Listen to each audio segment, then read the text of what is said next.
as a person, then some team efforts always come handy. And that is why we also have a pacing while at it. So how well has the Kenyan athletes been able to utilize pacing, and how well have they been able to utilize the teamwork in their quest to win the medals for the country? That is what I'll leave you with, because the Kenyan athletes are saying, yes, we can, yes, we will, but they also know how important teamwork is in their quest to be able to star.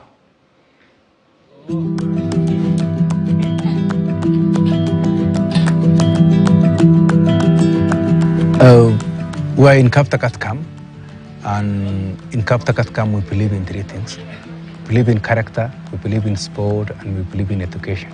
In Kaptakat we are driven by the moral values.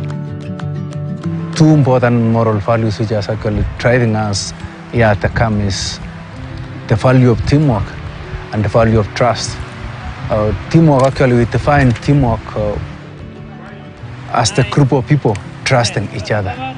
We remove the value of trust actually to work as someone which actually makes us to be here together, trust each other, and that's how we move our lives here. Training together helps you to improve. When I'm training with my colleagues, with my teammates, it offers me an opportunity to gauge myself where I am in terms of the fitness level. But then when you're alone, you may think you're the best in the world. But boom, go to the competition. You are way back behind there. So it doesn't offer you a learning environment.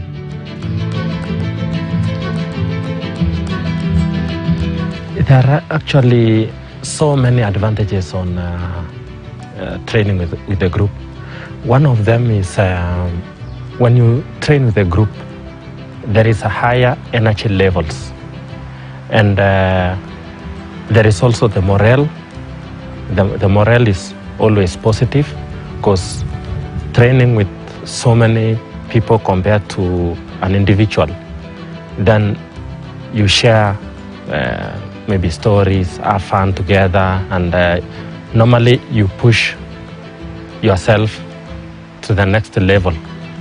Seeing your partners working hard is also an inspiration for you to dig deeper and to take it to the next level.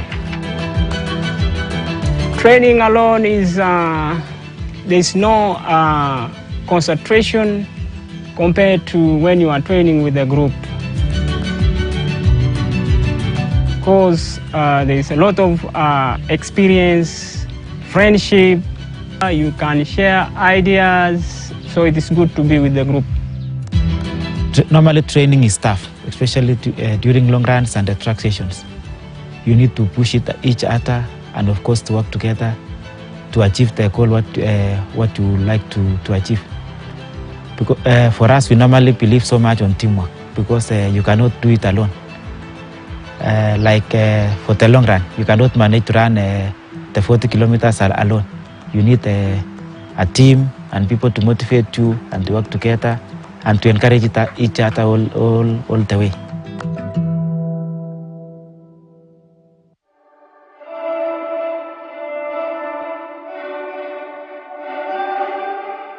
For a runner who is chasing for a world record, like me in perspective, I would say, mentally it's very important that you are running and somebody is taking you up to somewhere, because then mentally it's strong to take lap after lap, lap after lap. So you cannot achieve, these barriers alone. You need people to take you up to somewhere, and then now you'll be left in that loneliness to decide how far you can go. So pacers are very vital people in the sport, and they also have a life after them. So you have to be privileged, and you have to be really happy when somebody has offered himself to pace for you. One of the key things that you look for in a pacer is somebody who is really sensitive, who is knowledgeable. If you say pacing, what are you pacing? So what we look for is that understanding of the sport, the intelligence to really make decisions, quick decisions during the race. We want to develop an athlete to a full potential. But there are some circumstances that athletes, like when Eliud was training for Vienna, Ineos Challenge, of course the good athletes had to come on board.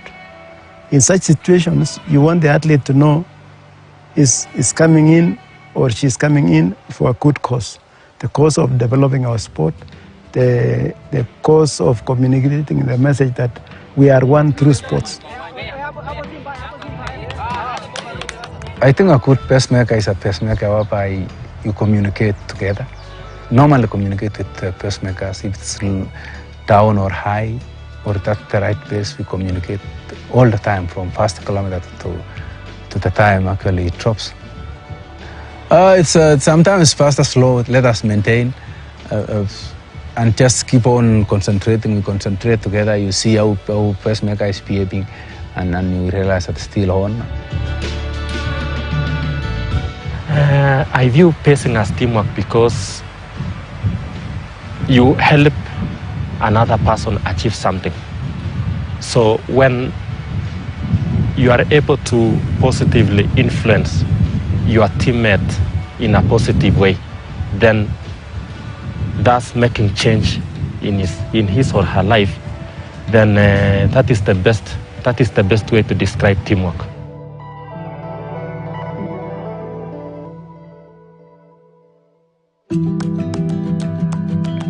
Well, we always, whenever we have a world record attempt, we always have time with the pacemakers, maybe a day or 2 days earlier, and then it has to be a lot of planning, who starts, who takes who up to this level, and who takes on from there. So it has to be a rehearsal where you have to replicate the race and try to do something as planned. When we've been tasked with a group of pacemakers, normally there are 3 pacemakers. We speak to one another so that we can stick to a certain pace. So in case we went too fast, then we would communicate and tell your partner that, hey, it's too fast, it's too slow, let's stick at this pace. So by so doing, then you achieve a desired goal pace, and you are at the brink of delivering your best. Sometimes, like in Valencia, I was able to, in the middle of the race, like close to 7K there, I was in my own loneliness, and I remember it was a difficult moment for me in the middle of the race. I was like, what am I even doing? I had the 5,000 meters world record. Why am I even pressing myself forward to achieve this? I think it's enough. But then some part of me say that, you know what? There's a lot of people who have made this possible. Sponsors, pacemakers have given their time to pursue this noble cause. Then I was able to reflect back and focus on this race. It was only me, like from the beginning, running in the race. I think it wouldn't be possible for me to break barriers.